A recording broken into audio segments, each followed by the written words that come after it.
برادران ملت اسلامی، السلام علیکم ورحمۃ اللہ وبرکاتہ۔ الحمد للہ وکفا وسلام علی حبیبہ المصطفیٰ، اما بعد فاعوذ باللہ من الشیطان الرجیم، بسم اللہ الرحمن الرحیم۔ فبما رحمۃ من اللہ لنت لهم ولو كنت فظا غلیظ القلب لانفضوا من حولک، صدق اللہ مولانا العظیم۔ بارگاہ رسالت معاب صلی اللہ تعالی علیہ وسلم میں درود پاک کا ہدیہ پیش کریں۔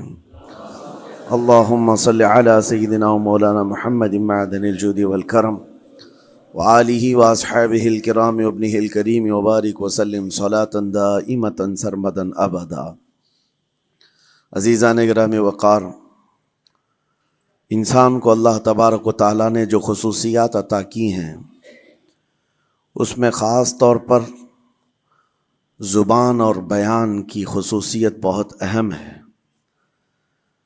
شیخ سعدی رحمۃ اللہ تعالیٰ علیہ فرماتے ہیں، تا مرد سخن نہ گفتہ باشد، عیب و ہنرش نہ ہفتہ باشد۔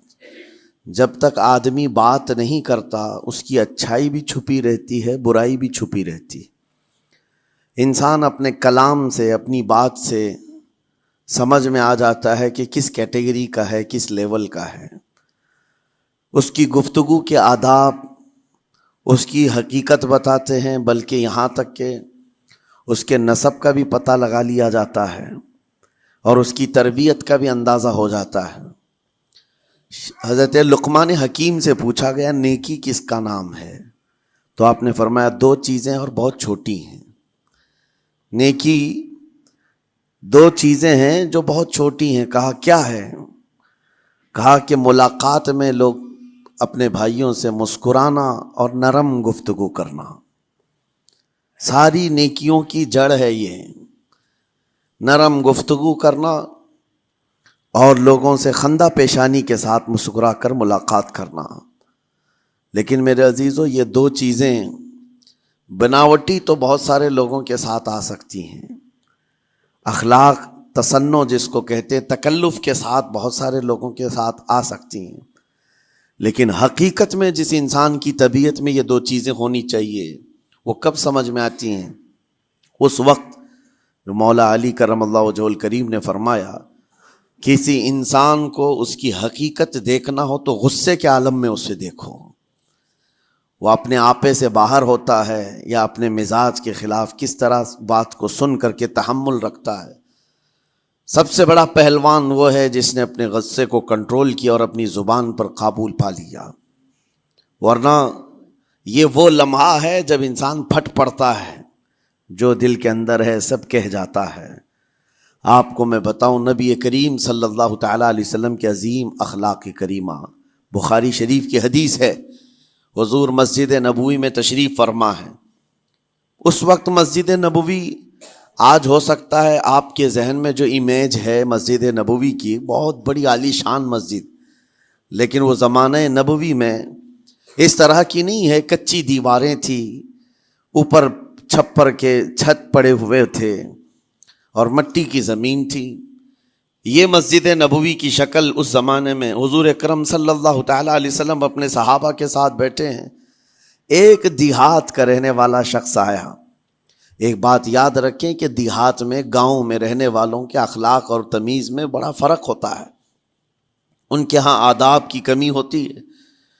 وہ شخص آیا اور مسجد نبوی میں آ کر حضور صلی اللہ علیہ وسلم سے کچھ بات چیت کیا اور تھوڑی دیر کے بعد مسجد میں ہی کھڑے ہو کر پیشاب کرنا شروع کیا۔ بخاری شریف میں یہ حدیث موجود ہے۔ جب مسجد نبوی میں کھڑے ہو کر پیشاب کرے تو صحابہ اکرام سب دیکھ کر کے دوڑانے لگ گئے، خذوہ خذوہ، پکڑو اس کو، پکڑو اس کو، اور صحابہ دوڑاتے تھے، وہ پیشاب کرتے ہوئے بھاگتا تھا پوری مسجد میں۔ نبی پاک صلی اللہ تعالیٰ علیہ وسلم نے فرمایا، دعوہ، چھوڑ دو اس کو، کر لینے دو، پیشاب کر رہا ہے مسجد میں، چھوڑ دو اس کو۔ جب وہ صحابہ اکرام حضور کا حکم سنتے ہیں، سب پیچھے ہٹ گئے۔ تھوڑی دیر کے بعد نبی کریم صلی اللہ تعالیٰ علیہ وسلم نے صحابہ سے فرمایا، پانی کے ڈول بھر کر کے لائے جائیں۔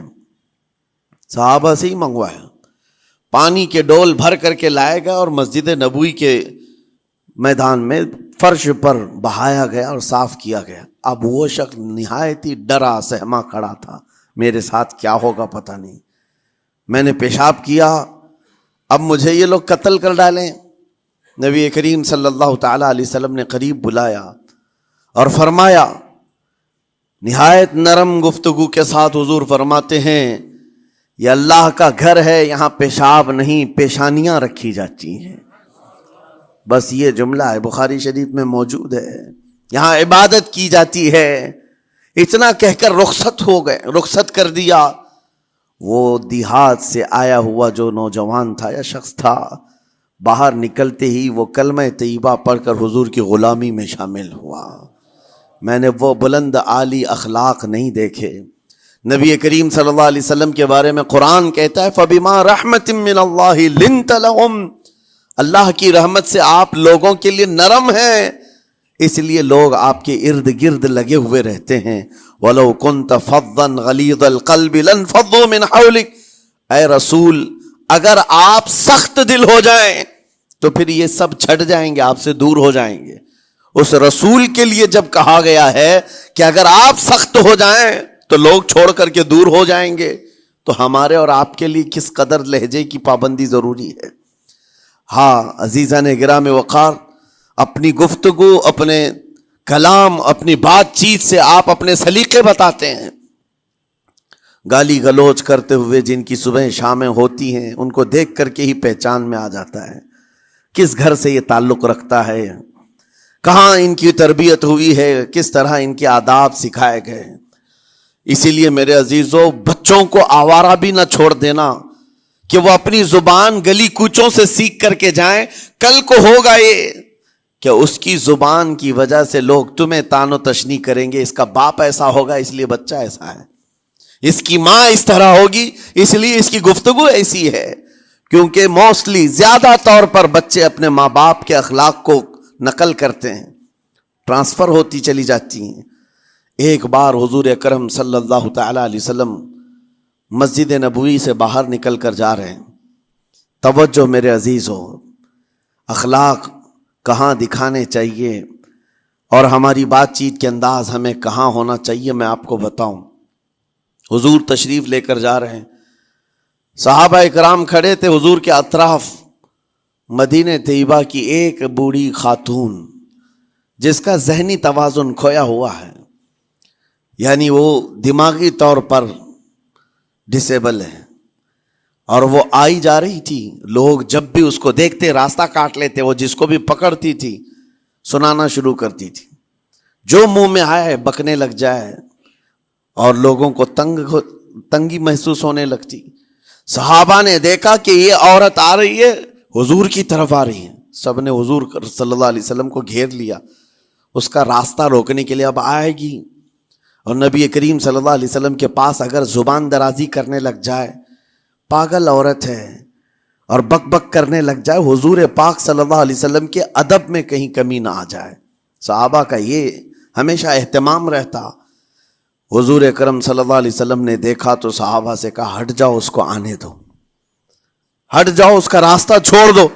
صحابہ نے کہا، یا رسول اللہ صلی اللہ علیہ وسلم، اس کا ذہنی توازن ٹھیک نہیں ہے، دماغی طور پر وہ عورت ٹھیک نہیں ہے، وہ آئے گی اور لمبی باتیں کرتی ہے، لا یعنی باتیں کرتی ہے، کہیں آپ کی شان پاک میں کوئی گستاخی نہ ہو جائے۔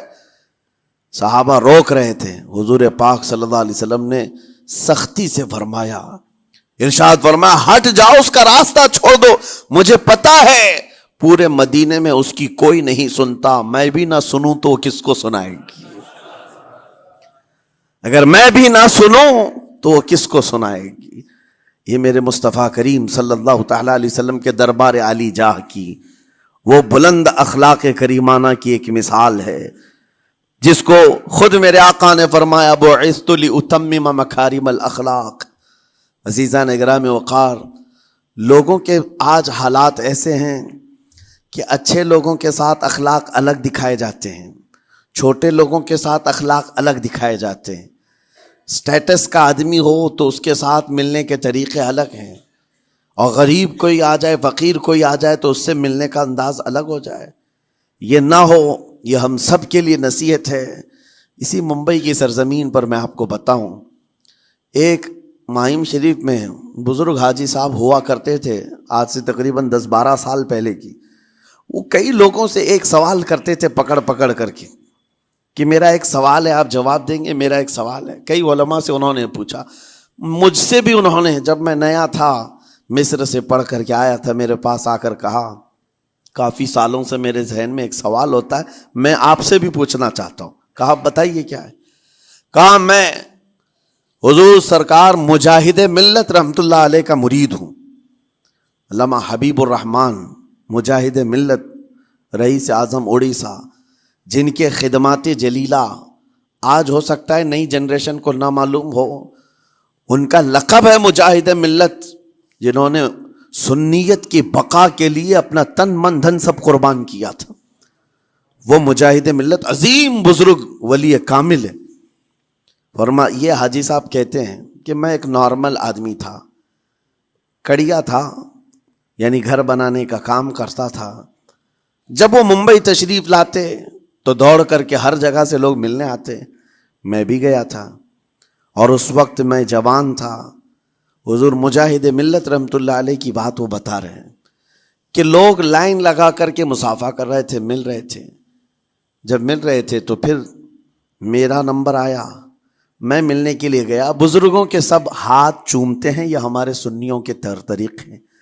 ادب، علماء ذوی الاحترام کے ہاتھوں کا بوسہ لینا یہ مستحسن ہے، یہ ہمارے آداب میں سے، معمولات اہل سنت میں سے. تو جب سب لوگ ان کے دست بوسی کر رہے تھے، ہاتھ چوم رہے تھے، میں بھی قریب گیا، اور جب میرا نمبر آیا میں ہاتھ چومنے کے لیے گیا تو انہوں نے میرا ہاتھ لے کر خود ہی چوم لیا. وہ بزرگ عالی جاہ ولی کامل جن کو دنیا مجاہد ملت کہتی ہے، میرا ہاتھ انہوں نے چوم لیا. اور میرے اندر ایسی پشیمانی تھی کہ میں کیا کروں، سمجھ میں نہیں آیا. میں ایک معمولی سا کڑیا، اور کہاں ان کا مقام، کہاں میرا. تو اس کے بعد وہ اس بے چینی میں رہتے تھے کہ ایسا کیوں کیا، ایسا کیوں کیا، کیونکہ پوچھنے کا موقع ہی نہیں ملا. ایک بزرگ تھے، انہی کے خلیفہ تھے حضور مجاہد ملت کے، انہوں نے اس کا جواب دیا. میرے عزیزو کیا بہترین جواب تھا. حضرت مجاہد ملت رحمت اللہ تعالی علیہ یہ چاہتے تھے کہ ہزاروں لوگ ہماری تعظیم کرتے ہیں تو کہیں ہمارے دماغ میں بادشاہت کا خیال نہ آئے، ہم غریب اور فقیر کا ہاتھ چوم کر اپنے نفس کی مخالفت بھی کرتے ہیں. اخلاق کریمانہ دکھانے کے لیے اسٹیٹس والوں کے ساتھ ہی نہیں، غربا فقراء کے ساتھ بھی وہ اخلاق ہوں. نبی کریم صلی اللہ تعالی علیہ وسلم کے وہ آداب آج اگر آپ اپنا لیں، بہت ساری کڑوی چیزیں ویسی ختم ہو جائیں. آج ممبئی کی سرزمین پر سب سے بڑا یہ چیلنج ہے بات کرنے میں. نوجوانوں کے تو آج پارے چڑھے ہوئے ہوتے ہیں، ان سے کوئی بھی بات کر لے، جس تیور میں یہ بات کرتے ہیں ایسا لگتا ہے کہ ابھی لڑائی ہو جائے گی، ابھی جھگڑا ہو جائے گا. اس کی عادت سی بن گئی ہے. آپ کو پتہ ہے فرمایا گیا، عربی کا قول ہے جراحت السنان لها التیام ولا یلتام ما جرح اللسان. تلوار سے، چاقو سے دیا ہوا زخم سوکھ سکتا ہے، زبان سے دیا ہوا زخم کبھی نہیں سوکھتا. زبان سے دیا ہوا زخم نہیں سوکھتا. بولنے سے پہلے 1000 بار اس بات کو خیال ہونا چاہیے کہ میں جس کو بول رہا ہوں کہیں اس کا دل چھلنی تو نہیں ہو جائے. میری زبان یہ ہوتی 50 گرام کی چھوٹی زبان ہے، لیکن بڑے بڑے لوگوں کے کلیجے چیر کر رکھتی ہے، بڑے بڑے لوگوں کے دلوں میں سوراخ کر کے رکھتی ہے، زخمی کر کے رکھتی ہے اس کا استعمال. اسی لیے روایت میں ملتا ہے کہ جب انسان صبح کرتا ہے تو سارے اعضاء، ہاتھ پیر آنکھ کان ناک، سارے اعضاء سب سے پہلے زبان سے یہ عرض کرتے ہیں، اس کی پناہ مانگتے ہیں، کہتے ہیں آج تو صحیح سلامت رہے گی تو ہم سب صحیح سلامت رہیں گے، اور اگر تو پھسل گئی تو عذاب ہم پر بھی ہوگا. زبان بولتی ہے، مار کسی اور کو پڑتی ہے. کوئی زبان کو مارتا نہیں ہے، گالی زبان دیتی ہے، لیکن مار کبھی پیٹھ پہ پڑتی ہے، سر پہ پڑتی ہے، ہر جگہ پڑتی ہے. تو یہ زبان نبی کریم صلی اللہ تعالی علیہ وسلم نے ارشاد فرمایا من یضمن لی ما بین لحیتیہ وما بین، حضور پاک صلی اللہ تعالی علیہ وسلم فرماتے ہیں جس نے دو چیزوں کی ضمانت مجھے دے دی، حفاظت کی، میں اسے اضمن لہ الجنہ، میں اس کو جنت میں لے جانے کی ضمانت دیتا ہوں۔ دو چیزیں کیا ہیں؟ حضور فرماتے ہیں ایک دو جبڑوں کے بیچ میں جو موجود زبان ہے اس کی حفاظت کر لے، اور دو رانوں کے بیچ میں جو شرمگاہ ہے اس کی حفاظت کر لے، یہ دو چیزیں جس نے بچا لیا میں اس کو جنت میں لے جانے کی ذمہ داری دیتا ہوں، ضمانت دیتا ہوں۔ اس کا کتنا بڑا کردار ہے، یہ زبان کا کتنا بڑا کردار ہے۔ اور حضور نے ایک بار پکڑ کر کے فرمایا تھا، زبان کو پکڑ کر کے کہا تھا یہ وہ زبان ہے جو انسان کو جنت میں بھی لے جاتی ہے اور دوزخ میں بھی لے جاتی۔ کلمہ کس سے پڑھتے ہیں آپ؟ لا الہ الا اللہ، زبان ہی سے تو پڑھتے ہیں، اسی کلمے نے آپ کو جنت تک پہنچایا۔ اور کافر جو کفر کرتا ہے وہ بھی زبان سے ہی کرتا ہے، اور زبان اسے ہمیشہ کی دوزخ میں لے جاتی ہے۔ اس زبان کو چلانے سے پہلے 1000 بار سوچ لیں کہ آج لہجوں کی سختیاں بڑھتی چلی گئیں، اور آپ کو پتہ ہے قرآن پاک میں رب تعالیٰ نے یہ فرمایا وَلَا تَقُلْ لَهُمَا اُفٍّ وَلَا تَنْهَرْهُمَا، والدین کے بارے میں بچوں کو کیا کہا گیا؟ ان کو اف تک نہ کہو۔ لیکن زبان جب کھلتی ہے نا، ماں باپ کے خلاف نوجوانوں کو ہم نے دیکھا ہے گالی گلوچ کرتے ہوئے اور اتنی بری باتیں کہتے ہوئے، معاذ اللہ۔ عزیزان گرامی وقار، حضور نے تو یہ فرمایا جس نے پلٹ کر کے اپنے ماں اور باپ کو سخت لہجے میں بات کیا یا ان کی نافرمانی کی، حضور فرماتے میرا دل چاہتا ہے کہ اس کے گھر کو آگ لگا دوں، آگ لگا دوں۔ اس لیے اس بات کو ہمیشہ یاد رکھیں، تمہارے لہجے کی سختیاں کسی کو زخمی کر دیں تو آخرت خراب ہو جائے گی، آخرت خراب ہو جائے گی۔ حضرت علقمہ رضی اللہ تعالیٰ عنہ حضور کے صحابی ہیں، حضور صلی اللہ علیہ وسلم کے صحابی ہیں، آخری وقت آ گیا تھا لیکن زبان نہیں کھلتی تھی۔ حضور پاک صلی اللہ علیہ وسلم کے پاس سفارش لائی گئی کہ آپ کے وہ ساتھی ہیں انتقال کر رہے ہیں لیکن زبان پر کلمہ بھی نہیں آتا۔ حضور تشریف لائے، دیکھا، پوچھا گھر میں ان کے کون کون ہے؟ کہا بیوی ہے اور ماں ہے۔ ماں کو بلایا اور کہا علقمہ کے بارے میں کیا کہتی ہو، کیسا تھا؟ کہا بہت اچھا، پرہیزگار، عبادت گزار، سارے نیکوکاریاں اس کے اندر ہیں۔ تو پھر حضور نے پوچھا اچھا یہ بہت نیک تھا، تم بھی اس سے راضی ہو کہ نہیں ہو؟ ماں نے کہا میں نہیں راضی ہوں، میں راضی نہیں ہوں۔ کہا کیوں، وجہ کیا ہے؟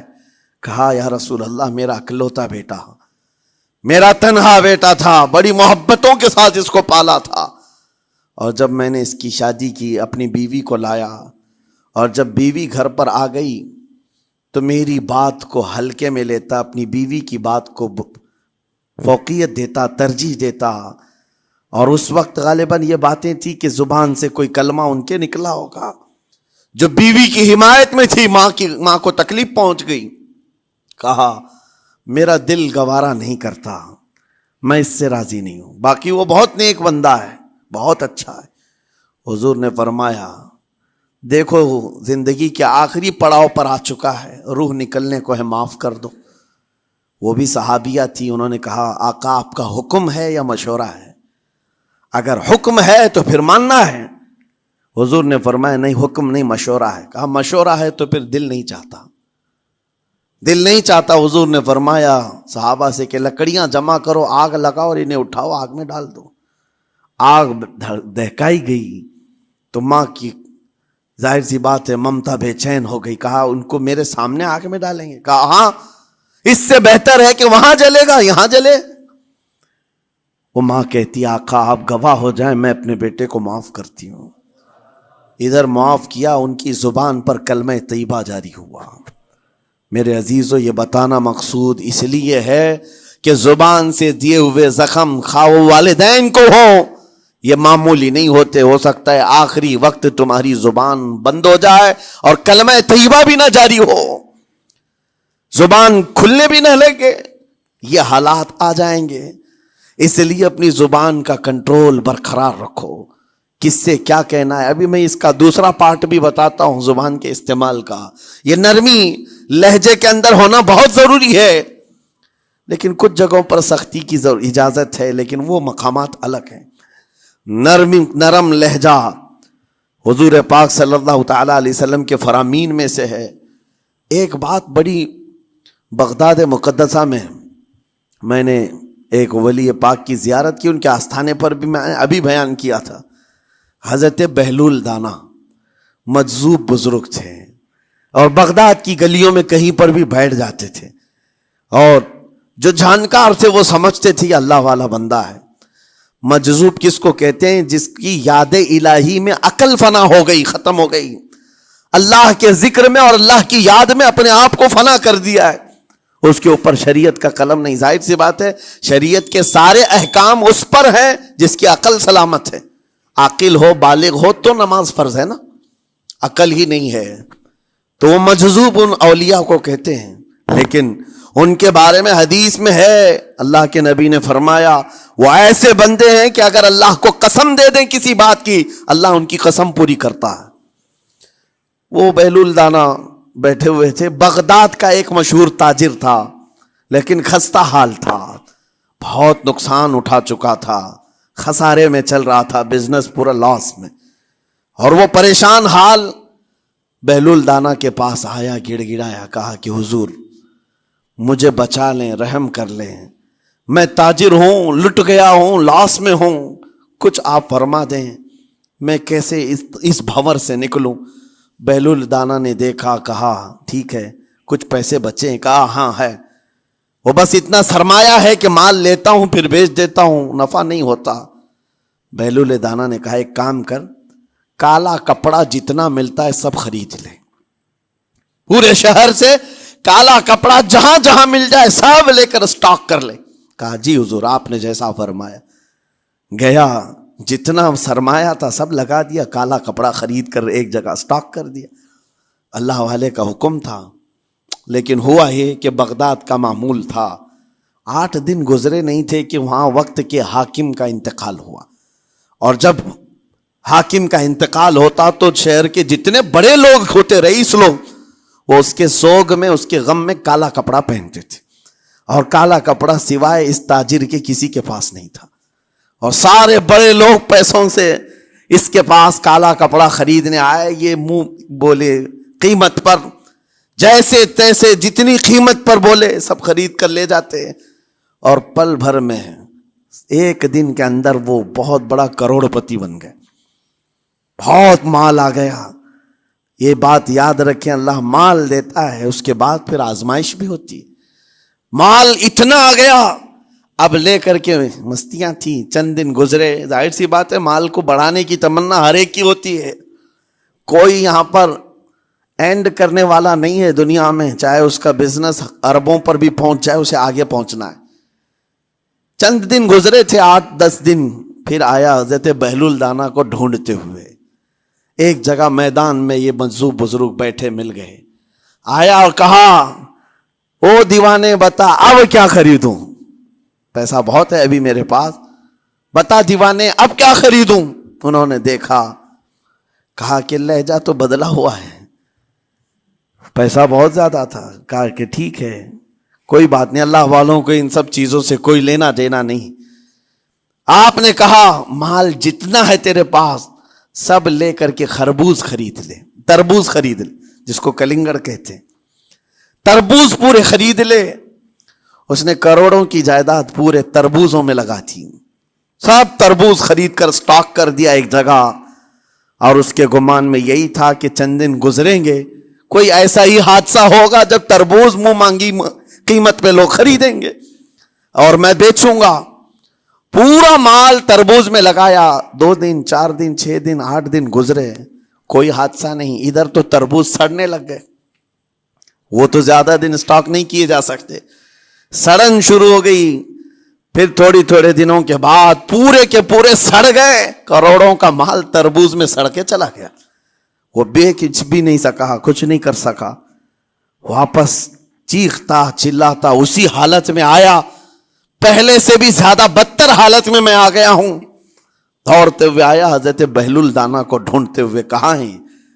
وہ اسی جگہ بیٹھے ہوئے مٹی میں بیٹھے رہتے تھے، قریب آیا اور کہنے لگا کہ آپ نے میرے ساتھ ایسا کیوں کیا بہلول؟ بہلول دانا نے کہا کیا ہوا؟ کہا میں تو لٹ گیا، تربوز میں پیسے لگائے آپ کی وجہ سے اور پورے سڑ گئے۔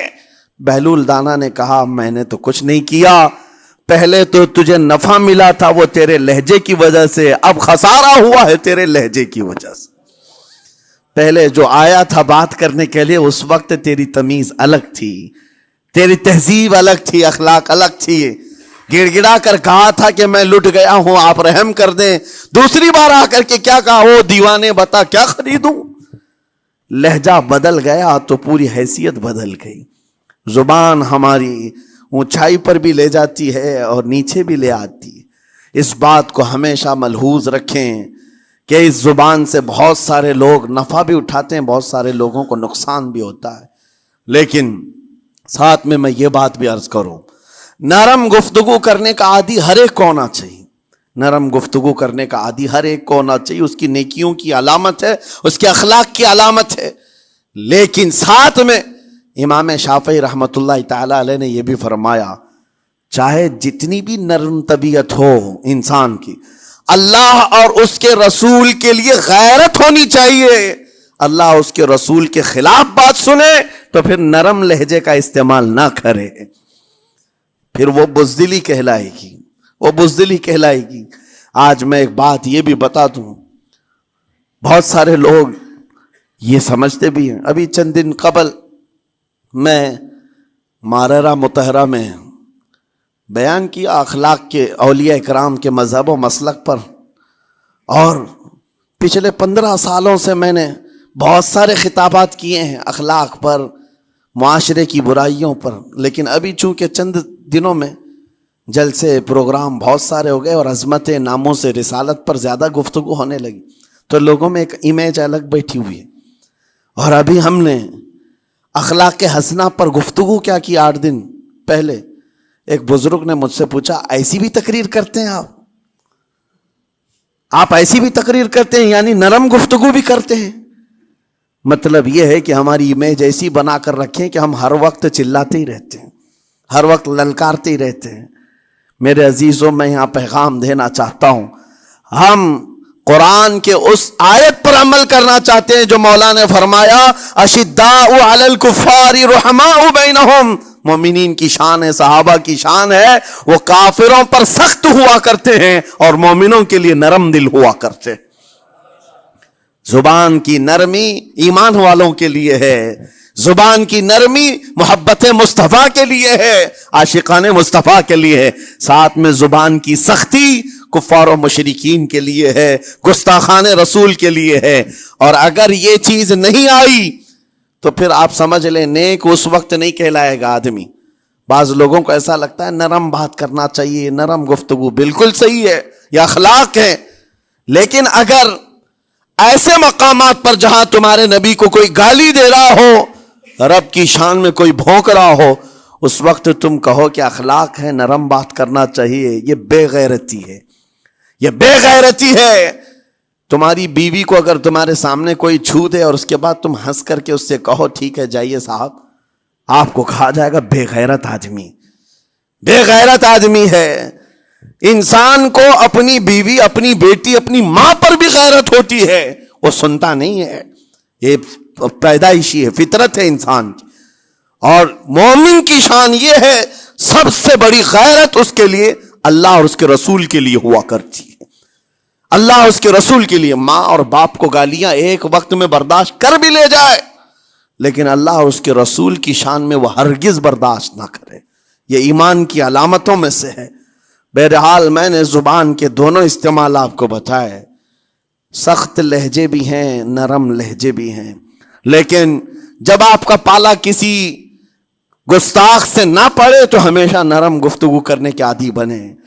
مومنین میں نرم لہجے کا اختیار ہمیشہ رہے، اس سے اخلاق آپ کے بتائے دکھائے جاتے ہیں، اس سے آپ کے اخلاق معلوم ہوتے ہیں، ساتھ ہی معاشرے میں نرمی اور محبت کا ماحول بھی قائم ہوتا ہے۔ ڈانٹنے کے طریقے بھی میں آپ کو بتاؤں، میرے والد اگرامی فرمایا کرتے تھے، حضور حافظ ملت رحمت اللہ علیہ جو الجامعۃ الاشرفیہ مبارک پور کے بانی ہیں اور بڑے محدث، جنہوں نے ایک نہیں ہزاروں عالم پیدا کیے، اس ہندوستان کی بات کر رہا ہوں، حافظ ملت رحمۃ اللہ علیہ پوری بخاری شریف پڑھاتے تھے، تقریباً 40 سال تک انہوں نے پڑھایا بخاری شریف. میرے والد ان کے شاگرد ہیں.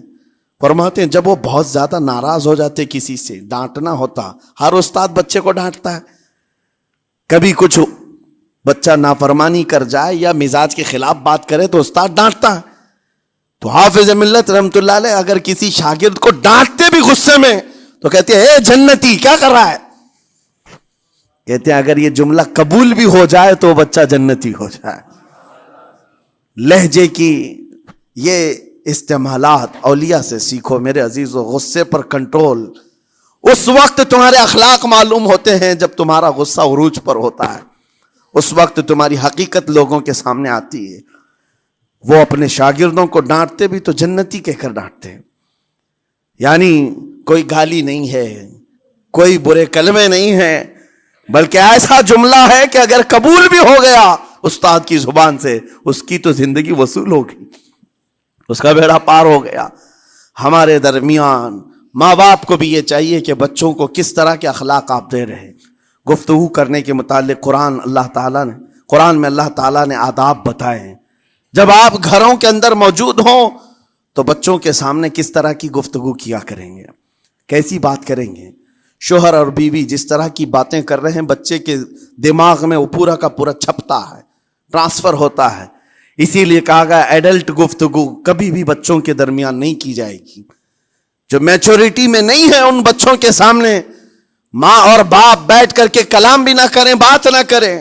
معاشرہ تو آج ایسا ہے سب پوری فیملی لے کر کے بیٹھے ہوئے ہیں، اور حد تو یہ ہے کہ گندی فلمیں سامنے لگی ہوئی رہتی ہیں. وہ کیسے بچا پاؤ گے؟ 4 سال 5 سال کے بچے کے اندر بھی وہ گفتگو، وہ مکالمات، ایک دوسرے سے بات کرنے کی تمیزیں، وہ سب وہاں سے سیکھتا آ رہا ہے. گھروں کے اندر ماحول کو تبدیل کرنے کے لیے آپ کی اپنی زبان پر کنٹرول اور اپنے بچوں کی تربیت اور ان کی زبان پر کنٹرول بہت ضروری ہے. پھر دیکھنا آپ یہ معاشرہ پیدا کر کے کل کو آپ کا بچہ نکلے گا، اس کی تمیز، اس کے اخلاق پر ہر کوئی اش اش کرے گا. چند دنوں کی محنت ہے آپ کی، لیکن بچے جب سلیقے کے ساتھ گفتگو کریں تو لوگوں کا دل جیت لیا کرتے ہیں.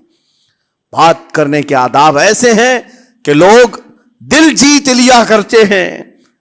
یہ میرے استاد گرامی مصر کے رہنے والے تھے.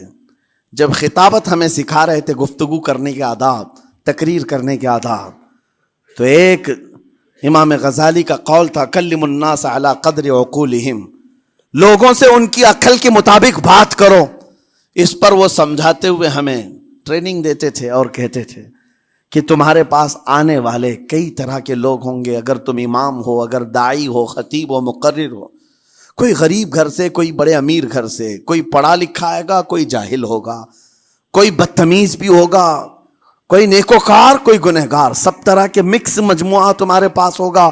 ان سے خطاب کرنا، ان سے بات کرنا، کس انداز سے بات کرو گے، کیسے ان سے کلام کرو گے. میرے عزیزو یہ ہمارا اپنا ہنر نہیں ہے. ہم جو آپ کے سامنے گفتگو کر رہے ہیں یہ ہمارا فن نہیں ہے، یہ اپنا پیدا کیا وہ ہنر نہیں ہے. ہمیں سکھایا گیا تھا صرف اور صرف آپ کو اس مجمع سے اور یہ آئے ہوئے جمع غفیر سے بات کرنے کے لیے ایک ہی اسلوب اپنانا ہے. دیکھنا ہے کہ رسول اللہ کیسے بات کیا کرتے تھے. میرے آقا صلی اللہ تعالی علیہ وسلم کا اسلوب اپناؤ. حضور کے خطبے دیکھو، حضور جب خطاب کرتے، ظاہر سی بات ہے مسجد نبوی میں اس وقت بھی لوگ، ہر طرح کے لوگ آتے، دیہات کے بھی تھے، شہر کے بھی تھے، اعلیٰ دماغ والے لوگ اور کئی الگ الگ قسم کے لوگ آتے. حضور کا خطاب سب کے لیے تھا. عزیزان گرامی، ان سنتوں پر عمل کر کے آج آپ اپنے لہجے کو بہتر بنا سکتے ہیں. بس میری گفتگو کا خلاصہ یہی ہے کہ اللہ تعالیٰ ہمیں زبان کا صحیح استعمال عطا فرمائے، ورنہ یہ زبان کی سختیاں اور اس کی کڑواہٹ ہمیں دوزخ میں بھی لے جاتی ہے، دوزخ تک لے جا سکتی ہے. اللہ تعالیٰ اس کی مکاریاں، اس کی عیاریاں اور اس کی شرانگیزیوں سے ہم سب کی حفاظت فرمائے. ساتھ میں یہ بھی میں بتا دوں، وہ زبان پاک نہیں بولتی، وہ زبان پاک نہیں بولتی جو حلال نہیں کھاتی. یہ بھی بزرگوں نے فرمایا ہے، یہ زبان پاک نہیں بولتی جو حلال نہیں کھاتی. اسی سے ہر کچھ گزرتا ہے، اندر پیٹ میں جاتا ہے. حلال لقمے اس سے گزارو تو زبان پاک بولے، اللہ کا ذکر کرے اور تمہیں زبان میں وہ لذت آنے لگ جائے. لیکن اس سے حرام لقمے گزارتے رہو گے، اس کے لہجے کی سختیاں بھی آ جائیں گی، اس کے اندر کڑواہٹ بھی آ جائے گی، گالی گلوچ، یہ سارے استعمالات یہ زبان کرنے لگ جائے گی. کیوں؟ اس سے حرام لقمے جو گزارے جا رہے ہیں. اس چیز کا بھی خیال ضروری ہے. زبان کو جس طرح کا پیٹرول دو گے ویسی چلے گی یہ گاڑی. جس طرح کا ڈیزل اس کے اندر ڈالتے ہو، حرام یا حلال، یہ بہت معنی رکھتا ہے. اور ایک بات یہ بھی سن کر کے چلے ہیں کہ حضرت سلیمان علیہ السلام کے زمانے میں ایک مناظرہ ہوا تھا علماء کا. بعض لوگوں نے کہا کہ انسان کی ایک جماعت تھی، انسان کی زبان افضل ہے، منہ افضل ہے، اس لیے کہ وہ اللہ کا ذکر کرتی ہے. بعض نے کہا کہ نہیں، انسان کے پیچھے کا مقام اچھا ہے، اس سے بہتر ہے. یہ دونوں کی تکرار میں حضرت سلیمان علیہ السلام کے پاس بات آئی، آپ بتائیں. تو ان سے پوچھا تم اتنی بڑی بات کیوں کہہ رہے ہو؟ اس کے پیچھے کا مقام اچھا ہے. کہا کہ اس لیے کہ وہ صرف نجاست نکالتا ہے، وہ صرف نجاست نکالتا ہے، وہ مقام غلاظت باہر کرتا ہے، غلاظت اندر لیتا نہیں. زبان غلاظت اندر بھی لیتی ہے، حرام کھاتی بھی ہے، لوگوں کو زخمی بھی کرتی ہے. ان علماء کی دلیل تھی. تب آپ نے فرمایا بات ٹھیک ہے، جس انسان کا زبان پر کنٹرول نہیں، حرام کھاتا ہو اور بد کلامی کرتا ہو، گالی گلوچ ساری چیزیں کرتا ہو، آپ نے فرمایا اس سے بہتر اس کا پیچھے کا مقام ہے. اور جو انسان کنٹرول رکھتا ہے، حلال کھاتا ہے اور لہجے کی نرمی رکھتا ہے، ظاہر سی بات ہے اس کا منہ ہی افضل ہے، اس کی زبان افضل ہے. اب یہ تو فیصلہ سب کا ہے، کس کو کیا چیز اختیار کرنی ہے. عزیزان گرامی اوقات، یہ بہت بڑی بات ہے جو میں آپ کے سامنے کہہ رہا ہوں. زبان کو اگر کسی دوسری جگہ سے کمپیئر کیا جائے تو لگتا ہوگا نرم، یہ بالکل اچنبے والی بات ہے، عجوبے والی بات ہے، یہ کون سا کمپیریزن ہے. وجہ یہی ہے، بعض لوگوں کو ہم نے اتنا گندا بولتے ہوئے دیکھا ہے. اس سے بہتر ہے کہ وہ نہ بولیں. لوگوں کو زخمی کرتے ہیں، کسی کے مقدسات پر حملے کرتے ہیں. اللہ تعالیٰ ان کے زبان کی شرارتوں سے ہماری حفاظت فرمائے. اور کریم خدا ارحم الراحمین مولا اس چیز سے بھی ہمیں حفاظت فرمائے. قیامت کے دن کچھ لوگ صرف اس لیے پکڑے جائیں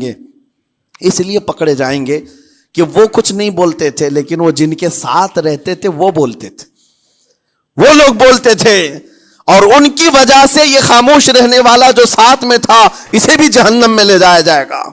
اور وہ اس دن کہے گا پکار کر، یا ویلتا لیتنی لم اتخذ فلانا خلیلا، اے کاش میں فلاں کی دوستی نہیں کیا ہوتا تو اچھا ہوتا، آج میں بچ گیا ہوتا. اپنے ماحول کو بچاؤ، جہاں زبان کی خرابی دیکھو اپنے آپ کو بھی بچاؤ اور اس ماحول سے بھی اپنے کو دور رکھو. اللہ کی بارگاہ میں دعا ہے مولا تعالیٰ اس زبان کو خالص اپنے ذکر میں لگائے اور اپنے حبیب پاک کے ذکر میں لگائے. مولا تعالیٰ ہم کو زبان کی بد کلامیوں سے محفوظ و مامون فرمائے. وآخر دعوانا ان الحمد للہ رب العالمین. السلام علیکم.